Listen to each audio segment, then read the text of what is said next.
Welcome, College of Eastern Idaho students, staff, and faculty and community members to Updates with Lori and Mike and Lori.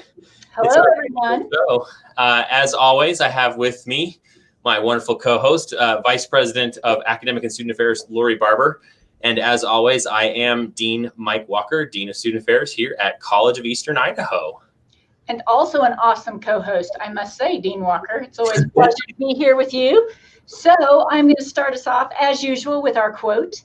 So the quote of the day comes today from an author, Jack Kerouac. He's most famous for his book, On the Road.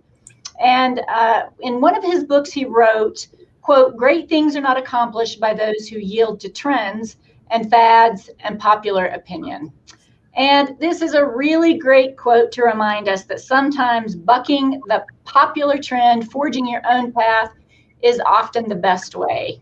So a lot of times, as we all know, it's just easier to follow the crowd. But the best ideas often come out of questioning the norm and kind of going your own path, going your own way.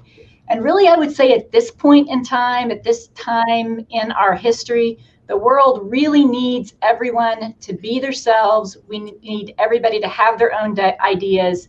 And I really think that's the way we're going to create a better world. So don't be afraid to buck the norms, do your own thing, let your own self shine. So, Mike, that's it. I like it, Lori. Thank you. That makes me think of a song, You Can Go Your Own Way. Oh, yes, we should have sung that, Mike. That should have been our background intro music. It should have. We should have done some sort of karaoke or something. I don't know.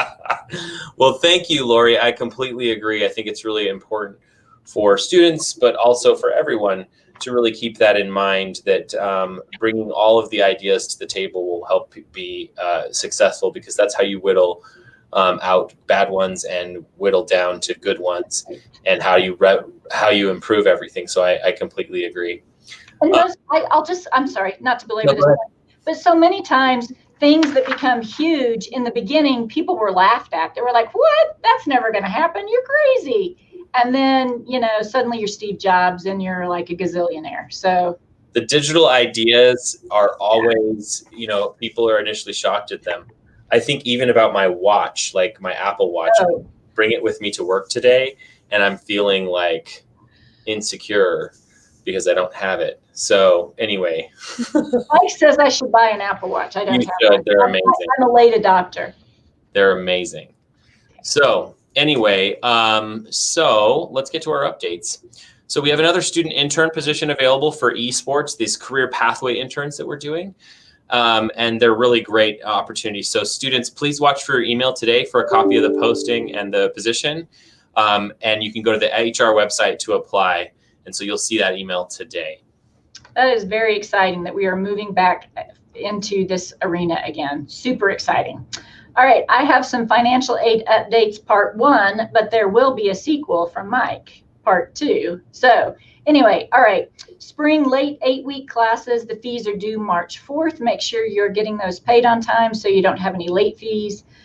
The last day to add or drop late 8-week classes is March 12th. It's not too late to complete your FAFSA for the late 8-week classes for spring or summer 2021. You're going to be using your 2018 income to complete those forms. FAFSA for fall 2021 and spring 2022 are also open. Complete it now, so you will be ready to go for fall 2021. Refunds will be dispersed on Fridays. Students attending only one term spring in the academic year will have their accepted student loans split into 2 equal disbursements. The second disbursement for spring is after March 4th, and then refunds will be dispersed on Friday, March 5th. Thanks, Lori. So some more financial aid updates. Withdrawing from a class or a few classes can affect your satisfactory academic progress. And that's important for you to know, because that's how you continue getting financial aid. Be sure to check with and moving towards graduation. Be sure to check with financial aid before you drop classes to see how you'll be affected. Withdrawing from all classes will cause a payback on your financial aid. Please contact financial aid to discuss your options and potential payback. So again, they can meet with you on the phone, virtually, in person, to answer any of those questions. The last day withdraw from full 16-week classes is March 29th, and the last day withdraw from late 8-week classes is April 16th. Keep those dates in mind. Work study positions are still available and open. They start at $10.50 per hour, and hours range from 10 to 19 per week and are flexible with class schedules. Please contact financial aid to apply for work study or for any questions, and the number is there on the screen, 535-5447. Scholarship information, please call 208-535-5616. You can see it on the screen there, or go to Financial Aid or Foundation office if you have questions about scholarships. All right, so I just want to give a little update about something that's going to be happening at 2 o'clock today virtually. So the president of the college, President Amon, and Mountain View Hospital are going to be hosting a fact-based virtual conversation about the COVID-19 vaccine. So the infectious disease specialist, Dr. Richard Nathan, and Mountain View Hospital's Assistant Director of Clinical Pharmacy Services, Dr. Howard Madsen, will discuss how the vaccine works, when community members can expect to get it, and what happens after you've been given the vaccines. They're going to be able to answer some questions from you via chat and questions at cei.edu. There's going to be a moderator for those questions. So I believe Dean Walker will be sending out the link to all the students if you don't already have it. Yep, I sent it earlier today. Already sent it. So if you have questions, concerns about that vaccine, this is going to be a really fact-based, informative forum. And so we encourage you all to join that if you can. And again, that's from 2 to 3 today. It's virtually, all virtual, and they'll be disseminating a lot of really valuable information. All right, I have a few business updates, business office updates. 1098T tax information is now available. If you've given consent to view your 1098T online, it's available in self-service. If you did not give consent, a paper copy has been mailed to you at the address on file. So hopefully we have the correct address. Always make sure you're checking that. If you move a lot, make sure you're updating your address in student self-service, because that's how we correspond with you if we're not corresponding with you by email. If you have a balance on your account, spring 2021 Block B tuition and fee deadline is this Thursday, March 4th. Payment plans are available and must be completed prior to the deadline. Direct deposit is available for refunds. Sign up for e-refund to receive refunds directly deposited into your checking or savings account. You can contact the cashier at 208-524-3000 and choose option 3 if you have any questions at all about your 1098Ts, payment plans, or e-refunds. Absolutely. Okay, the Falcon Family Food Pantry is fully stocked for any student in need of items to take home or grab and go meals for students on campus. If you're experiencing food insecurity, or if you just are a little bit worried about food, contact the Center for New Directions in Building 5, room 591, or call 535-5363. You can see that the number's on the screen to make arrangements. Also, the C&D, Center for New Directions, is currently hosting study strategy workshops. And this week they'll be covering, in the future weeks, they'll be covering strategies for effective note-taking. Just watch your CEI email for more information, because they cover a lot of different types of topics, and they're really important for you to learn about and get some help. All right, so CEI's 4th semester registered nursing student blood drive will be held at the American Red Cross Blood Donation Center at 1165 East 17th Street. And this is going to be going on Thursday, March 25th from 10 to 3. If you have more questions, you can contact Melanie Monroe at 208-240-2230 or Dylan Webb at his email address, dylan.webb@cei.edu, and that is up there on the screen in case you have more questions. So we're really excited to be participating in this.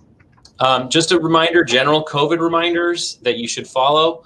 You can visit the COVID updates page. It's up on the screen, cei.edu/COVID-19-information.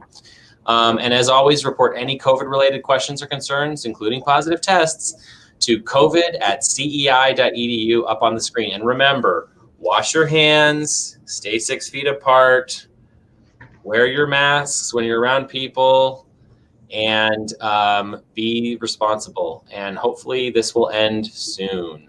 Yeah, and we're super excited that our campus has been able to stay open. We only had to close that one time almost a year ago. It's hard to believe it was a year ago, but we only had to close one time. And ever since we have opened back up, we've been able to stay open. And that's because everybody has been so awesome about following all of those procedures. 100% agree. Well, now we've come through all of our updates, and today we have a rare treat. Lori and I get to interview each other. Yay! We haven't done this in a very long time. In fact, we've never done this because usually we one time I think I interviewed you and you interviewed me one time, like a year ago. So we're excited. We're going to interview each other. This is an idea we came up with kind of on the fly. Kind of like 10 minutes ago. Kind of like 10 minutes ago. Maybe 20. And I've got to take full responsibility. Mike is so nice. He wasn't going to say, this is all Lori's fault. No. It's exciting.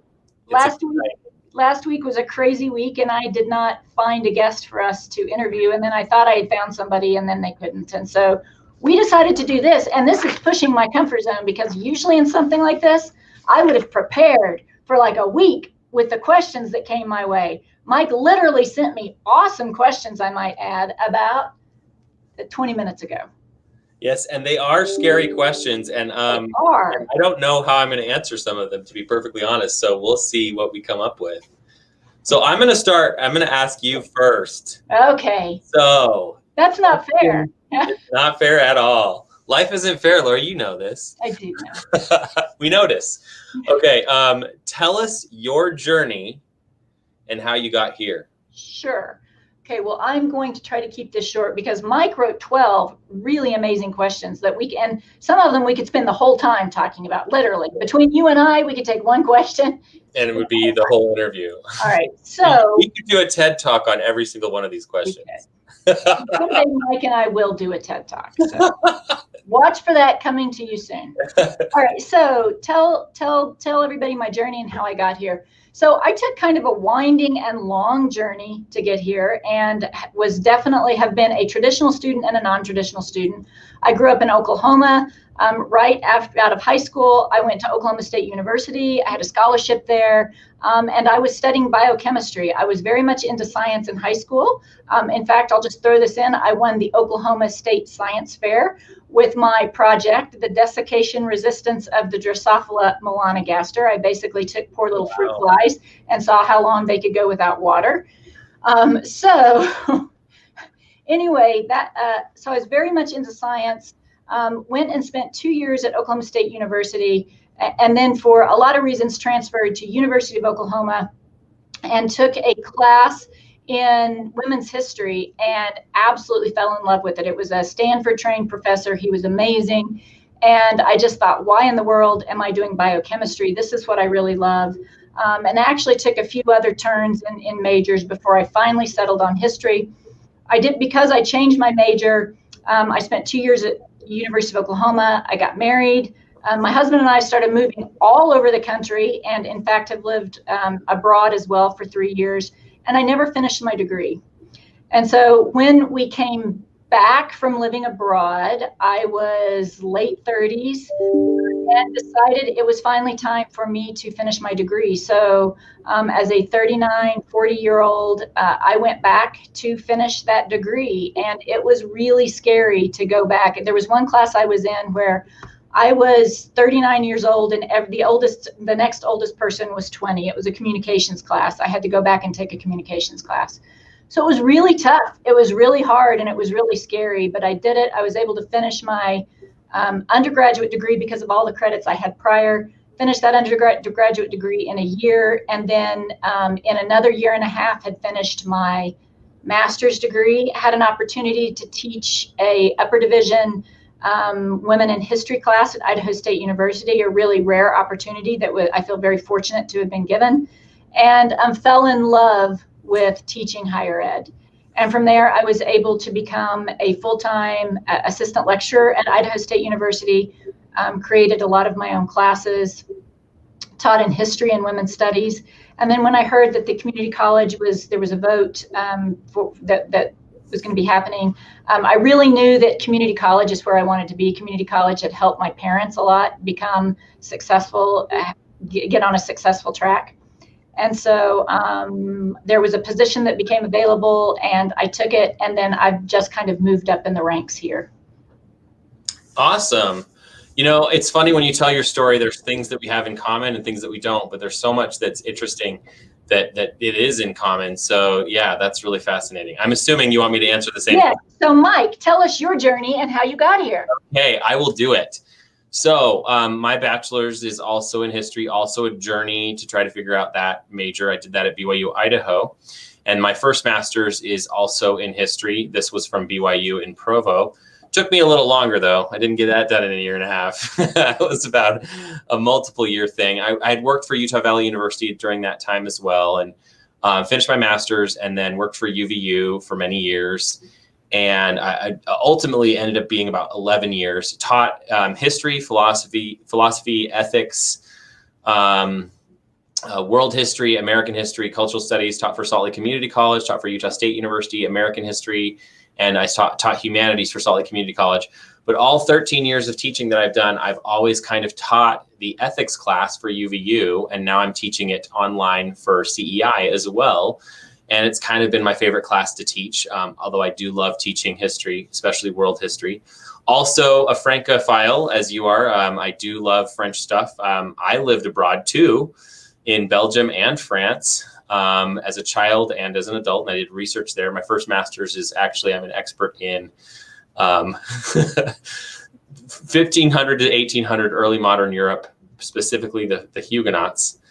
Very useful, Mike. So useful. Actually, I'm a religious historian, and actually I studied tolerance. And so there's actually quite a bit of usefulness of course. That comes. I was just kidding you, Mike. I was just giving you a No, I know you were, but it's funny because you're a French historian, and people are like, oh, that's valuable. But it is actually, and the tools of research that I learned and communication that I learned in my history major are tools that I've used my entire career. I also have a digital marketing certificate.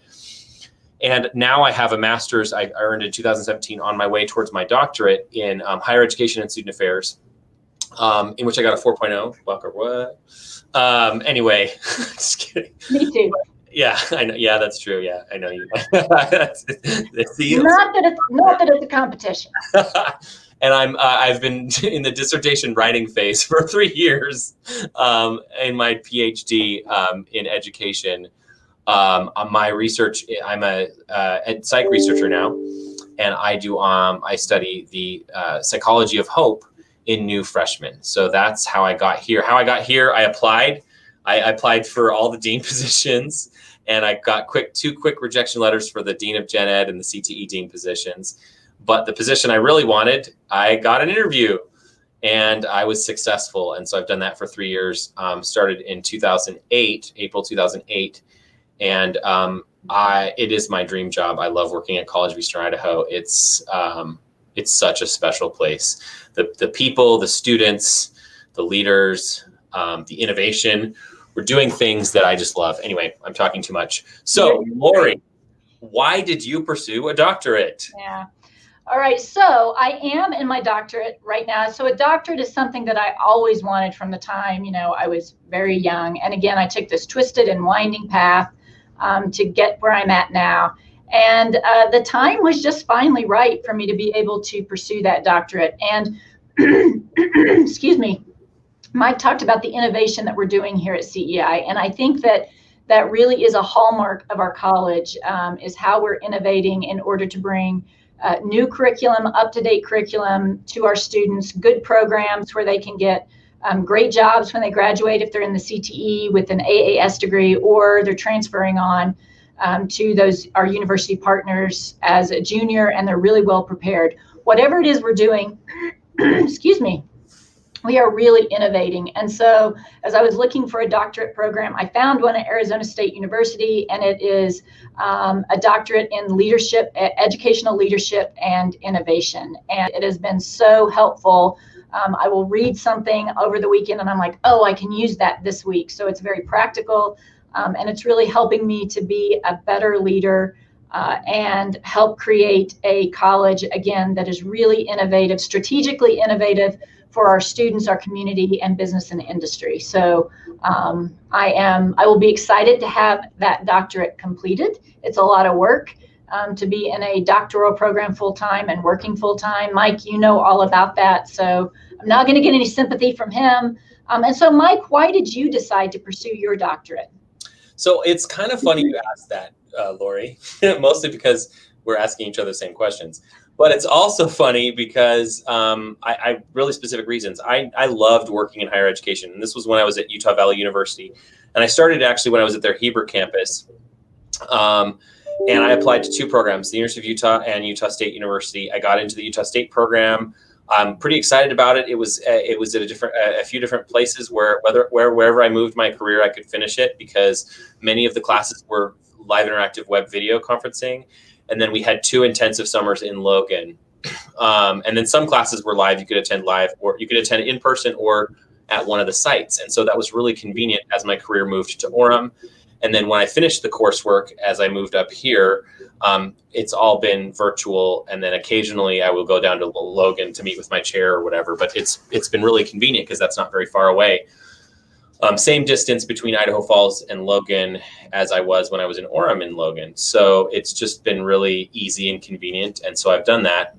Dissertation writing has been hard, but I pursued it because I really wanted to be a higher education leader. I loved it. And I knew that's where the next career step was.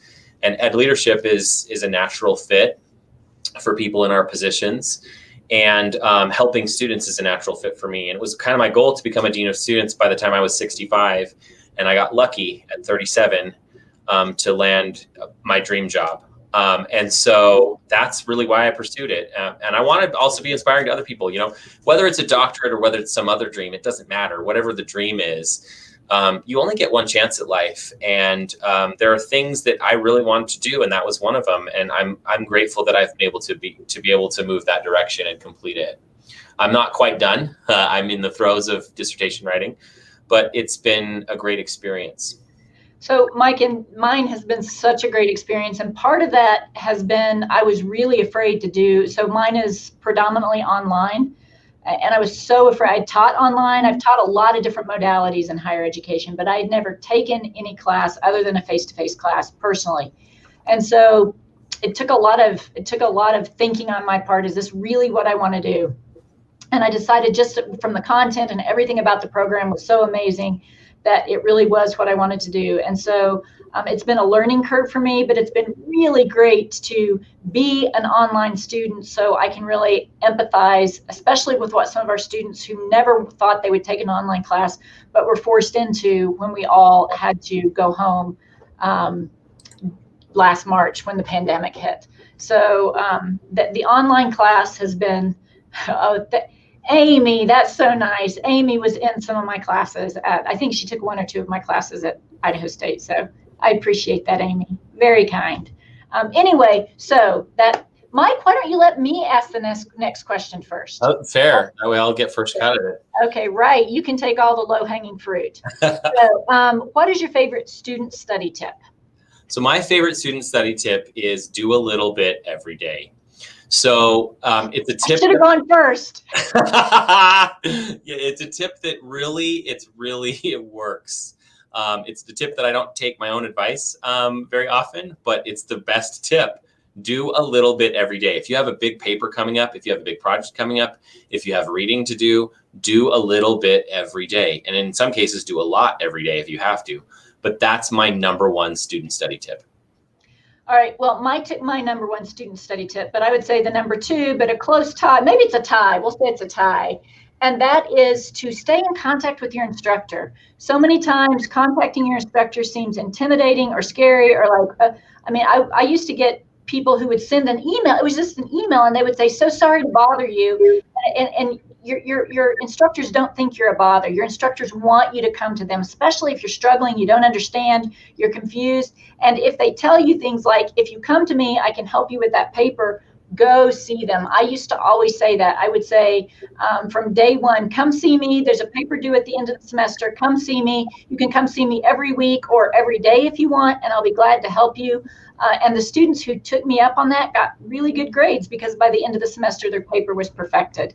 So I would say do a little bit each day and stay in contact with your instructor.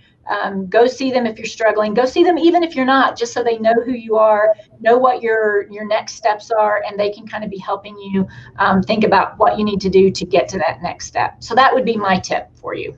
I love it. Okay, I'm going to ask you the next one. Oh, this is a hard one. It's a horrible one. So the reason you get it first is because then I get to think about it. Sure.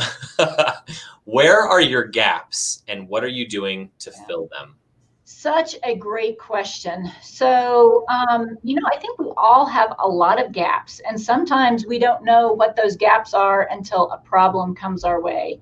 I'm not sidestepping the question, but in thinking about this, it made me think about we're rewriting a lot of our policies. And so I've been reading a lot of policies. And as I've been reading through policies, I'll see a crazy policy like no popcorn in the president's office on Fridays. And it's like, what? And so it's like, what happened? There was something that happened. And so they had to make a policy. So they couldn't make that policy until they knew what they didn't know. So lots of times with gaps, we don't know what we don't know. But I would say in this position specifically, if that's what we're talking about, my biggest gap probably would revolve around budgeting. And it's so I had managed small budgets for a long time, and I had managed big budgets for a short time, specifically when I was in France and working at an international baccalaureate school there. They handed me a lot of money, and I don't know why, but anyway, and they said, go do good things with this. So, but the budgeting process here, that's probably where one of my biggest gaps was. And what am I doing? I'm taking classes. Classes that I'm taking in my doctorate are specifically dealing with budgeting and dealing with big budgets. And then also I'm reading a lot of books on my own about that because I know that is, it's just not my strong suit. So, and that's where I want to get better. I want to know more. And plus I would say our financial vice president and his whole staff are amazing. And I have learned so I will be in this position 2 years, June 1st, it'll be my 2-year anniversary. And so our whole financial department, but Vice President Miles and his whole team have just been phenomenal. And if I was like, I don't really understand this, and sitting down with me to make sure that I understood. So I would say budgeting, and then just taking classes, reading books, and working with our financial department to make sure that I understand everything I need to understand. Yeah, that's really great. Well, I'm going to respond. So my gaps in what I'm doing to film. So the first part is a ditto on everything that you said about budgets. You and I share that gap, and we both are so nervous about it that we do things to make sure that it's not a gap. We're like, we are not. There are no gaps there.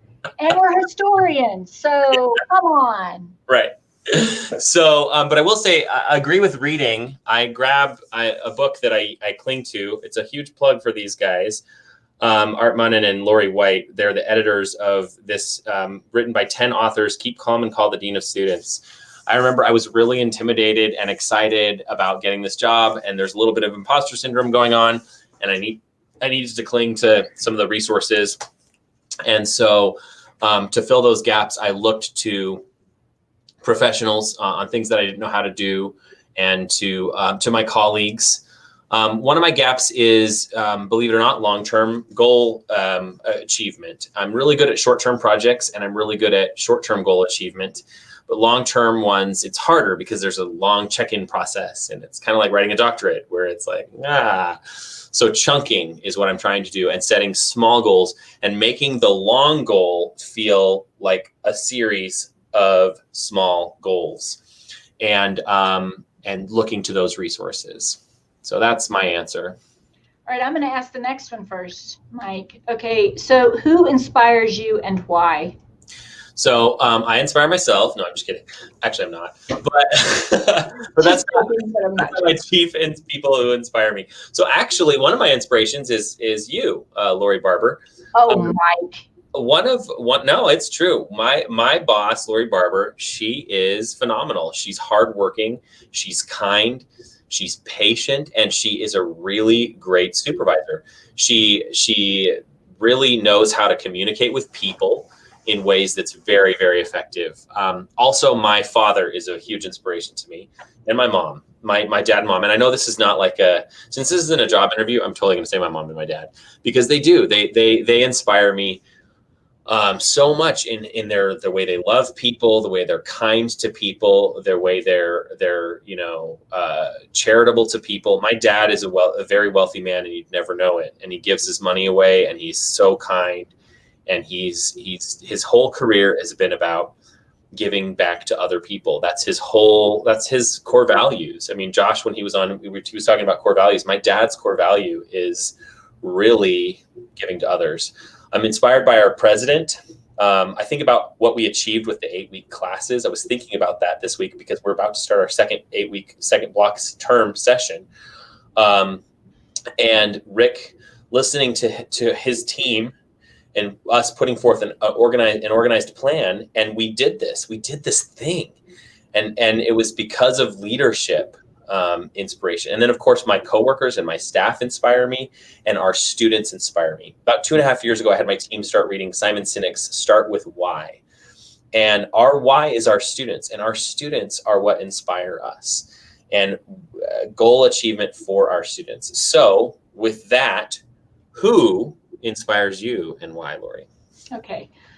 So in a similar vein, so just the people I work with here at CEI, I mean, we work with amazing people. We work with people who are I have never, and this is not just lip service, I have never worked with such dedicated people who are all about the students. I mean, they really, really are. And I say this a lot, that we spend a lot of time here on campus because we all work really hard, and occasionally there are disagreements or just differences of opinion about how to achieve a goal, but we are always able to come back around and bridge those gaps because the focus is always on the student. It's like, what is going to help the students the most? So I would definitely agree with you, Mike, that coworkers, people here at CEI, I'm going to get a little bit more specific. So Renee Brown is a huge inspiration to me. I've read most of her books. Her books are just phenomenal on how to encourage yourself, how to encourage others, how to work through difficult issues in your life. I love her work that she's done around shame and guilt. And she's just really a phenomenal leader and really good at inspiring others to be good leaders. And then finally, I would say that my granny Marley, who grew up in Oklahoma, she had a 3rd grade education. But she did so much with so little, and was really very, very poor her whole life. In her whole life, she never had running water in her house. I mean, and she died, gosh, it was probably in 1994, I think, when she died. And she had moved into a home, I guess. I should clarify. But the whole time she lived by herself in her homestead, she never had running water. But she was an artist. She just made beautiful quilts that she hand stitched. She had this garden that was just like a magical land, and just grew beautiful vegetables, beautiful flowers. I didn't really know she was poor, didn't really know she was poor, but what she was able to accomplish was so very, very little. And she was so kind and inspired others.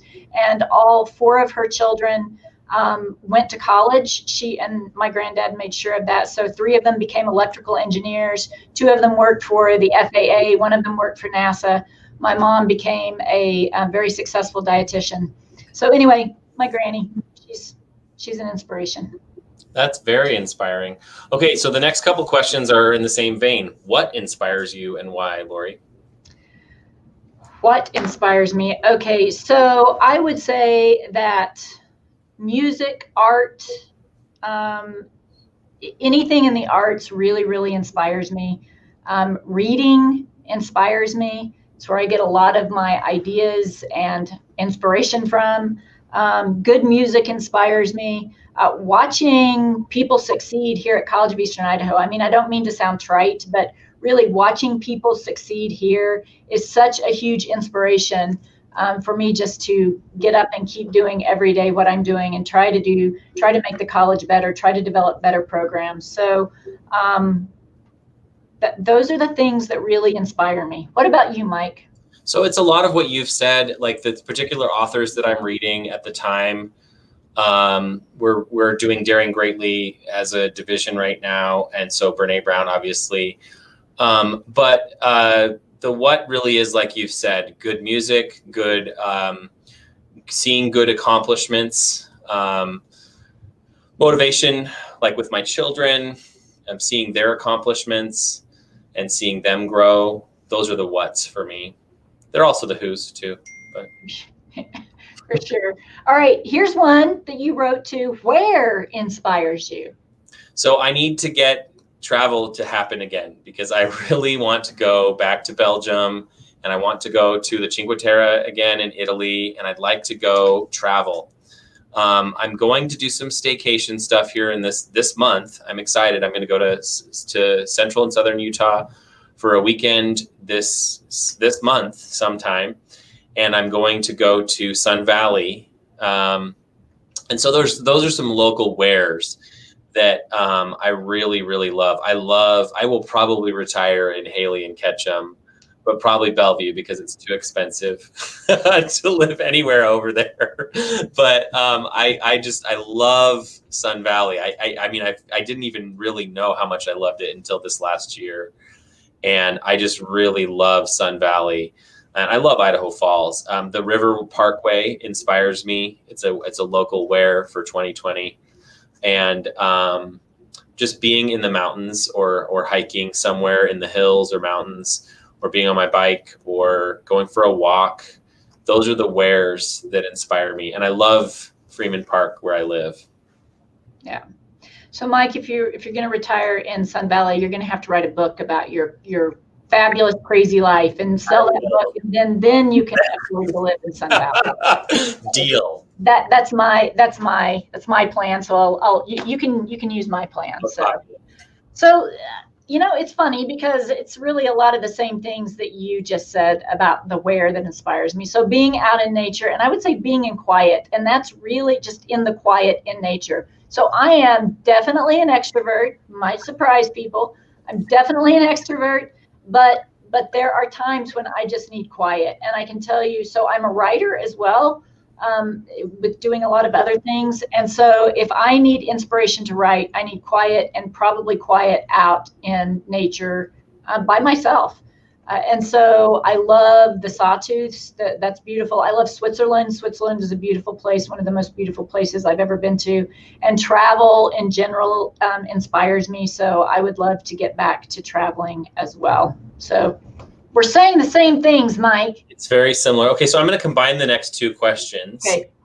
When are you the most productive, and when are you least productive? Easy peasy, and I can be quick on this. So I am most productive at 4 o'clock in the morning. I am an early riser.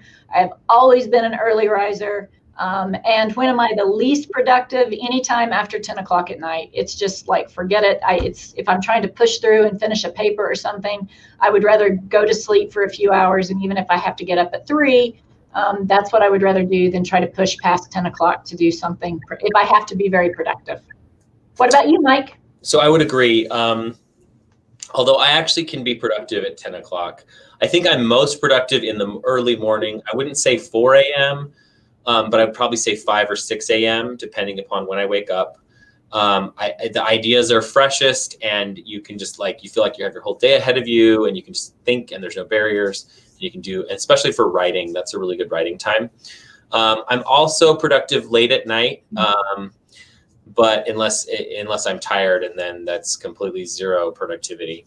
Late afternoon is least productive. Hate late afternoons for trying to get projects done. Sometimes you have to push past it, but it's still the case. And I'm going to sneak in the next question. What is your favorite form of self-care? This is pretty easy for me. Well, so there are two things. Mike, I bet Mike can answer this for me. So doing yoga and drinking green juice. I love it. Those are two of my favorites. And also I would say just taking a walk. If I'm feeling like super stressed and I can't the green juice is all gone and it's not appropriate to do yoga, then just taking a walk is great for me. But yoga and green juice, those are, and writing. I would say writing is a real form of stress release as well, if it's writing what I want to write. So what about you, Mike? What do you like to do? So I think that's a great question. My favorite form of self-care is, if I'm going to be perfectly honest, it's soaking in a hot springs. Oh, no, I didn't know that. Yeah, I did that yesterday. It is my favorite form of self-care, but my second favorite form would be going for a hike, or going for a walk, or sometimes going for a run, depending. And then probably I really like to play racquetball. So I play racquetball twice a week now, and it's been awesome. And thank you great comment from Professor Harvey, from John Harvey, who teaches for us. He says, very impressed to share your gaps. You're both awesome. Thank you. Thank you, Harvey.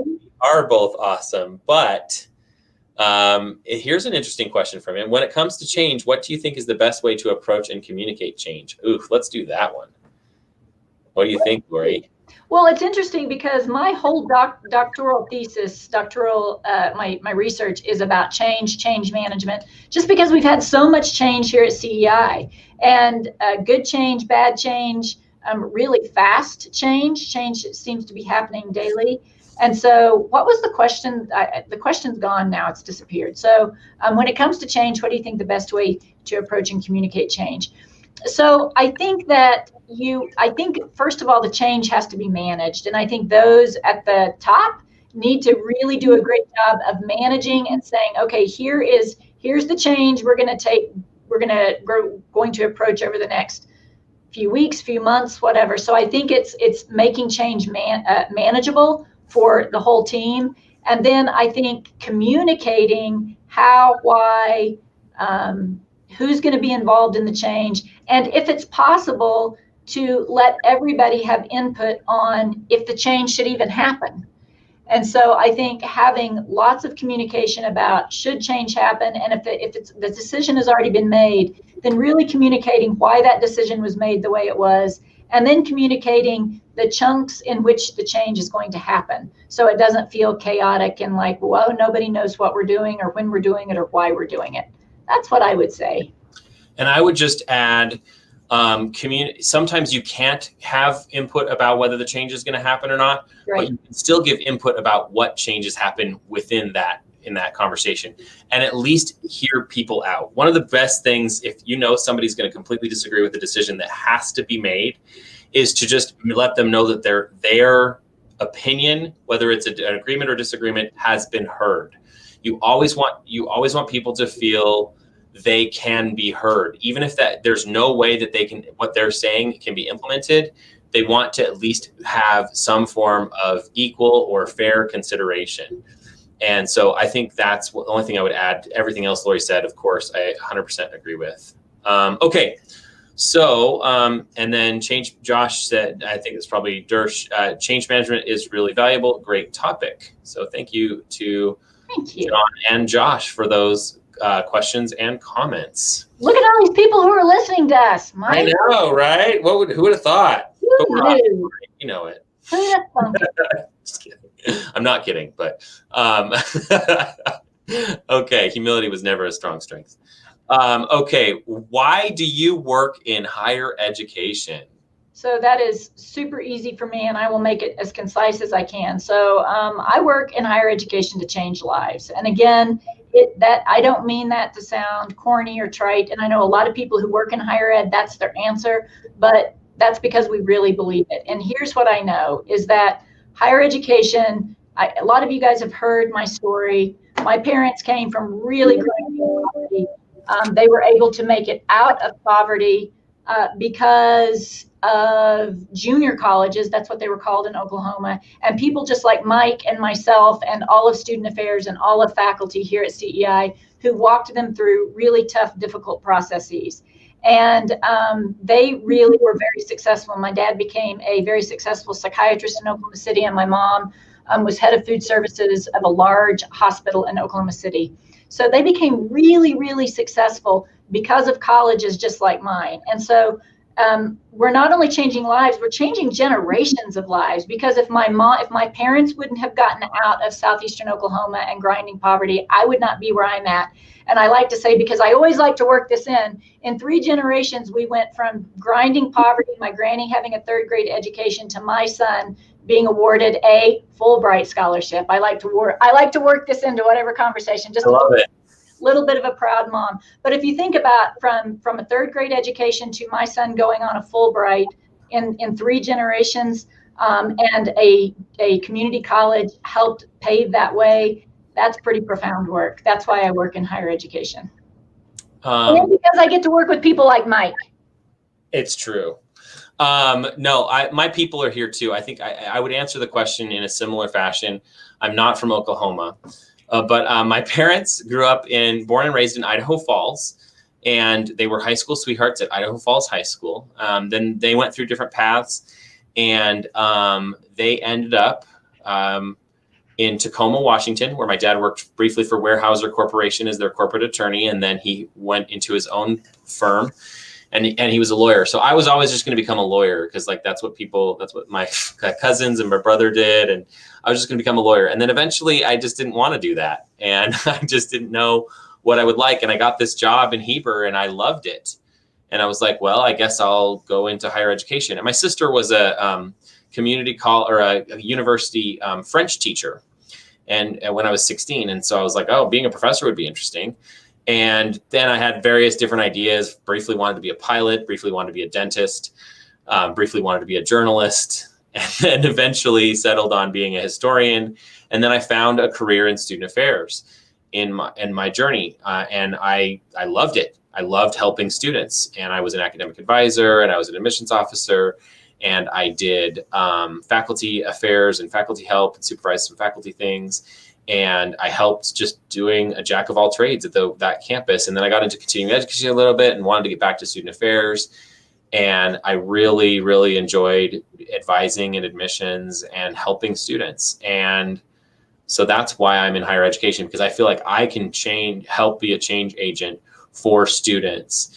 And I feel lucky every day that I get to do my dream job, and I get to help students, and I get to help mentor employees to help students. And and I have a wonderful leadership team and colleagues, all of our deans, Chuck, Clint, Angela, Ryan, and myself. I really, and Lori when she was dean, I really felt like it's just a great group of people with a ton of experience. They really know what they're doing, and they really care about students, every one of them. And I can say that unequivocally. They really are here for all the right reasons. And that's so inspiring.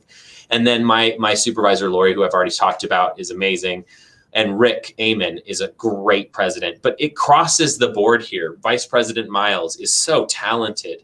And Mary Taylor is really, really cares about employees and human resources, and she's passionate about what she does. And that's inspiring.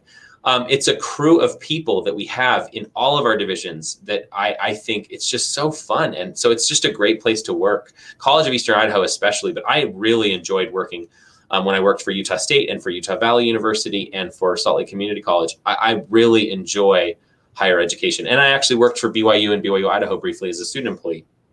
And I really enjoyed working at all of those institutions and doing things to help students. Okay, so here's the last question. Oh, I get to ask you first. Okay, fair. Okay, so what is your best strength, and what should people know about that? Okay, so my best strength is talking. It's a good one. No, but it's true, but in the best possible way. No, I appreciate that. Yeah. I really love to talk. I'm a walker talker, as my parents would say. I'm probably the most talkative, or one of the most talkative of my large family. I'm the youngest of 8 children. And except for my brother, maybe my brother Eric, who I'd say is normal in the talkative realm, we're all fairly talkative. Even my brother Alan and Perrin, the twins, they're pretty talkative. My brother Brett, who's adopted, still pretty talkative, but both of my sisters, my sister Margaret died as a small baby, so I didn't know her, but both of my sisters, one who has also passed, but Susan, she's very similar to me, very talkative. We're very, very talkative. The youngest four, I believe, were all voted most talkative in their high schools, including myself. I do like to talk. I've had periods where I've actually been shy in my life, like a little bit. I know. My close friends in high school would not agree, but I think people who didn't know me very well would agree. But that's definitely never usually the case. I mean, it's pretty rarely the case for me. Pretty outgoing. Sometimes I don't know when to stop talking. Like right now, where I'm answering this question. Doing great, Mike. Long. But I really enjoy talking. It's my best strength. And what should people know about that? Yeah, I enjoy it, but I'm never offended if you interrupt me. That's what they should know. You should stop me from talking too much. I sometimes really get myself in trouble. But I really love this about myself. I love that I'm talkative because I'm never afraid of going in front of a crowd. I would never shy. In fact, I run towards those kinds of things. I'm not the person that's like embarrassed about stuff like that. Like I can get embarrassed. Don't get me wrong, but I recover pretty quickly from it because it just doesn't bother me. And if I made someone laugh because of something I said, that is the greatest end result or achievement of my love of talking to other people. And something else, it's not always just about me. I know I jokingly call myself a narcissist. I'm really not, but I do really like to hear the other end of the conversation. I love listening and hearing what other people have to say and learning about their ideas so I can talk about them later. And Lori, what is your best strength and what should people know about that? So I'm gonna keep it about you for just a little bit longer. So I would say that you are very good at talking. I agree with that, but you are very, very good at being dean of students and dean of students. So I can't imagine anybody else in that role, quite frankly. You may never have to. You'll talk your way into something else. So you are phenomenal at what you do. And so I would say that is one of your best strengths as well. And I would like for all of our students to know that your door is open and that you really care about them and you're there to be their advocate should they find themselves in need. So you're really, really good at that. So you're really good at talking as well. And I mean that in the best possible way. So my best strength, I think, is probably building relationships with other people. And just really wanting to understand the other person, getting to know the other person. I think I have a pretty good way of very quickly, even if I feel like I'm on the opposite side of an argument, that I can flip and very quickly put myself in somebody else's shoes to try to figure out, okay, exactly where are they coming from? Why are they digging into this viewpoint? What is it that I need to know that I'm missing? What's a blind spot that I have that I'm missing? That if I can figure out what that blind spot is, then I can find a point of connection. And if you can find a point of connection with somebody else, generally, even if you have disagreements, you can begin to work through those disagreements. There is a great book by Adam Grant that he just published called Think Again. It really talks a lot about that. It talks about how when you're in a discussion with somebody who clearly you're on opposite sides of the spectrum of whatever that is, that if you can say, tell me more, help me understand, because here's how I see it, but help me understand where you're coming from.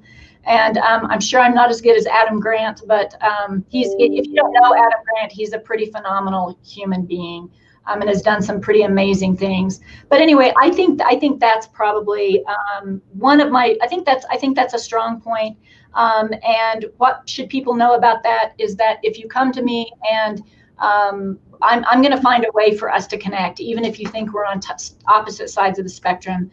I can promise you, I can find a point of connection for us where we can begin building rapport. You know, I appreciate you saying that, Lori. I would have said the exact same thing about you as your best strength. I would agree that's something that I've enjoyed learning from you and witnessing and experiencing, because it really does create unity And it's a great example of a position. It's almost an ethic of care. You're really coming from a position of one caring and really looking to people and saying, okay, how can we find a way to build and to be successful together and to listen. So thank you for sharing that. Well, those are all of our questions for today for our session on Facebook and YouTube Live on our show that we titled Updates. That was 56 minutes. I think that's our longest show yet. Who would thought, with you and I talking? So I have to say, I'm a pretty good talker too, but you were talking about your family. So when people meet my family that they only know me, and then they meet the rest of my family, they're like, "Wow, you're the quiet one." So yeah, I think I'm somewhere in the middle. I think my sister Susan's somewhere a little more. We're talking. Anyway, I'm digressing. Right. Thank you so much. Let's ramble on. Thank you, Mike. This has been a lot of fun. Thank you, and we will see you next Monday. I'm not sure quite who will our guest be, but it will be someone, and it will be great. That's right. All right. Have a great week, guys. Thanks. Bye. Thank you. Bye.